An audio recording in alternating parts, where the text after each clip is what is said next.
यार दोस्तों, मैं गिरा हुआ। फाइनली मैंने खेसारी भैया का चेहरा देखा। मैं सही बताऊं भाई, जीवन में इतना दिन तो हो गया, खेसारी भैया के पास इतना टेंशन आया, इतना तो दुखी का माहौल मैंने कभी नहीं देखा था यार। साफा में भी टूट चुका हूँ उनके चेहरा देखने के बाद कि एक सुपर स्टार के क्या लाइफ होती है।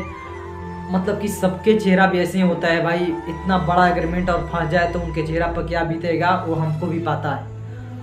किसी भी इंसान के पास छोटा सा खांसी आ जाए टेंशन तो आदमी रात भर खाना नहीं खाता है यार। उनके पास तो इतना बड़ा टेंशन है एग्रीमेंट को लेकर कि सिर्फ एक चैनल पर ही गाना छोड़ना है। जो भी है भैया, जो भी कंपनी है भाई, जो भी है मिल बैठ के भैया प्लीज कंपनी वाले global music junction Rajkumar ji, already आप समझदार आदमी हैं और ऑलरेडी हमारे यूपी के लोग हैं, आप खुद यूपी के हैं और ऐसे अपने भोजपुरी स्टारों के साथ करेंगे तो फिर पूरा भोजपुरी जगत में क्या हो जाएगा।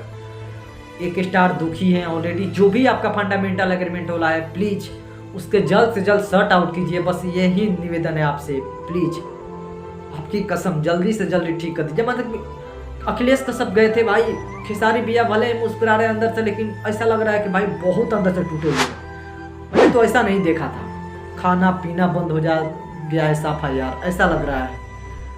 अभी वीडियो बना रहा हूँ, ऐसा लग रहा है कि मैं अंदर से टूट चुका हूँ ऑलरेडी। क्या वीडियो में बोल रहा हूँ, क्या कर रहा हूँ ऑलरेडी मुझे पता नहीं चल रहा है। ठीक है, तो बात ये है भैया कि प्लीज़, और खासकर अखिलेश का सब अपना दर्द भी लिखे हैं, क्या लिखे हैं क्या नहीं, सब लोग को पढ़ भी लिए हैं, फेसबुक पेज पर अपने पोस्ट डाले हैं, तो प्लीज़ पढ़ लीजिए। इतना बड़ा चीज़ तो मैं पढ़ भी नहीं सकता। ऑलरेडी खेसारी भैया के चेहरा देखकर मैं ज़्यादा ही इमोशनल हो गया हूँ। ठीक है, फिलहाल भाई आपका चलता है, सॉरी बुरा लगे तो।